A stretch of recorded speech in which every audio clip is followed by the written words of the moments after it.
Okay, day 8 idioms and phrases. phrases भी हैं, idioms भी हैं.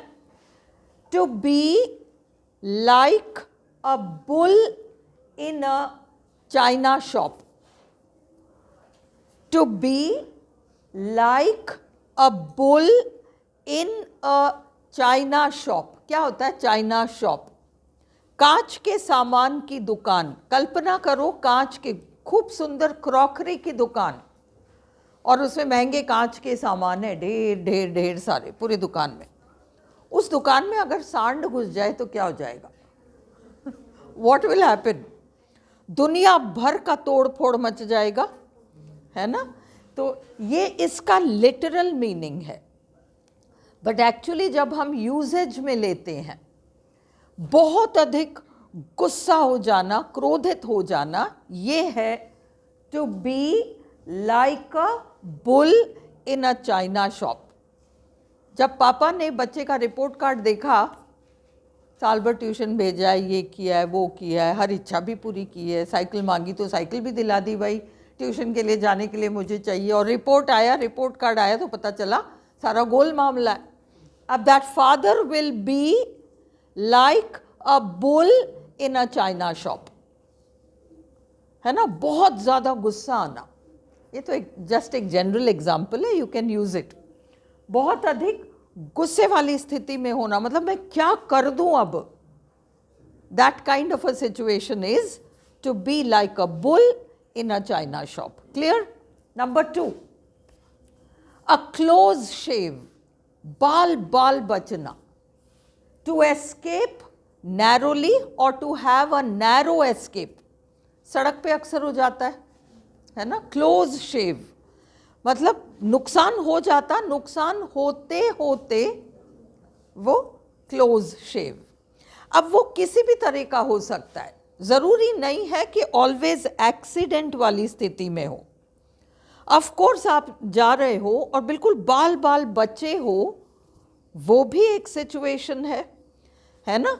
बट सपोज हमें एक ट्रेन पकड़नी है और बस हम 1 मिनट अगर लेट आते तो वो छूट ही जाती. You are in the nick of time. It was a close shave, मतलब बिल्कुल बाल बाल बच्चे हैं. किस स्थिति से? ट्रेन छूटने की स्थिति से. It was in the nick of time. यहीं पर लिख लो. Nick of time exact meaning नहीं है क्लोज शेव का, बट उसका एक एडिशनल मीनिंग है. अब जैसे एक्सीडेंट वगैरह की स्थिति में तो हम यही लगाएंगे, to escape narrowly. It was a close shave. But उसी को थोड़ा और अगर आप और स्थितियों में इमेजिन करते हो तो बिल्कुल लास्ट मिनट में, 1 मिनट और में नुकसान हो जाता, दरवाजे ही बंद हो जाते, कुछ हो जाता, हमें एंट्री नहीं मिलती. We were just in the nick of time. It was a close shave, मतलब जस्ट बाल बाल ही उस स्थिति से बचे हैं. तो मिलती जुलती मीनिंग्स हैं. Please ask after class. Next है to lead someone by the nose. Nose वाले कल हमने 4 किए हैं, ये आपका 5वां है. To lead someone by the nose, वो नकेल डलती है ना.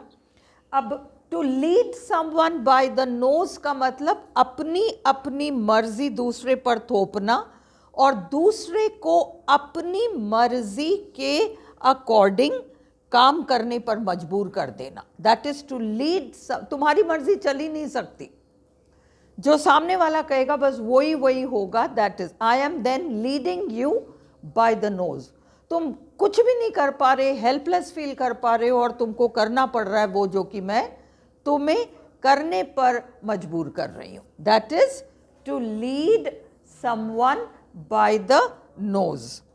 अक्सर ये मैरिज वाले सिचुएशंस में you know one partner leading the other by the nose, ये कॉमन सिचुएशंस हैं, है ना? Boss subordinate leading someone by the nose, इस तरह की सिचुएशंस हैं. To lead somebody by the nose.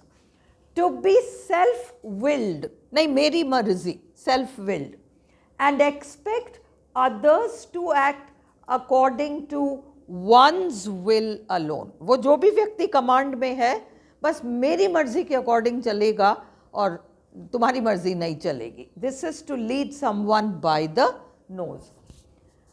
अपनी अपनी चलाना और ज़बरदस्ती दूसरे से अपनी मर्जी के अनुसार काम करवाना.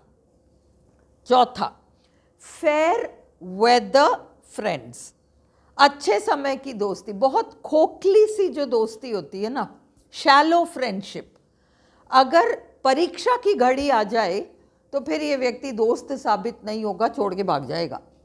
तो उस तरह की दोस्ती, ये ऐसे लोग हैं, मतलब ये इनकी यार दोस्ती इस तरीके की है कि बैठेंगे, खाएंगे, पिएंगे, साथ सब कुछ करेंगे जब तक कि समय अच्छा हो.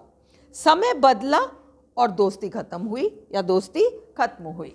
That is fair weather friends. You can call somebody a fair weather friend कि ये इस व्यक्ति पे भरोसा नहीं किया जा सकता, ये तो फेयर वेदर फ्रेंड है. अच्छे समय में तो साथ रहेगा पर अगर बुरा समय आया तो फिर ये साथ नहीं देगा. या आप दो लोगों की दोस्ती को देखकर कह सकते हो कि ये तो फेयर वेदर फ्रेंड्स हैं. ये अपना स्वार्थ निकाल रहा है, वो अपना स्वार्थ निकाल रहा है. जैसे ही वो स्वार्थ निकलने वाली स्थिति खत्म हुई, इनकी दोस्ती भी खत्म हुई. They are fair weather friends. Fair weather का मतलब गुड वेदर, सुहाने मौसम की दोस्ती है. खराब मौसम आया, स्थितियां बिगड़ी और दोस्ती का फिर कोई ठिकाना नहीं. That is shallow friendship. केवल अच्छे समय में दोस्ती निभाने वाले. वो आपका हो सकता है या आप किसी ग्रुप के लिए कह सकते हो कि ये लोग आपस में फेयर वेदर फ्रेंड्स हैं, किन्हीं दो लोगों के लिए कह सकते हो. बट बेसिकली ऐसी दोस्ती जिसमें कि स्वार्थ है, विच कैनॉट बी टेस्टेड. पांचवा बहुत कॉमन है, आप सब जानते भी होंगे, अ रेड लेटर डे. जैसे 15 अगस्त 1947 हमारी हिस्ट्री में रेड लेटर डे है ना. इस तरीके से हम सबके पर्सनल लाइफ्स में रेड लेटर डे, जिस दिन आरपीएससी क्लियर हो जाएगी और रिजल्ट आएगा, पता चला हमने क्लियर कर लिया, it will be a red letter day for you, isn't it. इस तरह के memorable day, something extraordinary, out of the ordinary happened on that day. कुछ अलग हटकर और बहुत याद रखने लायक कोई चीज़ हुई है तो आप उसे रेड लेटर डे कहोगे पॉजिटिव सेंस में. Alright, a historic day. अब यहीं पर एक बात समझ लो, दो शब्द समझो, हिस्टोरिक एंड हिस्टोरिकल.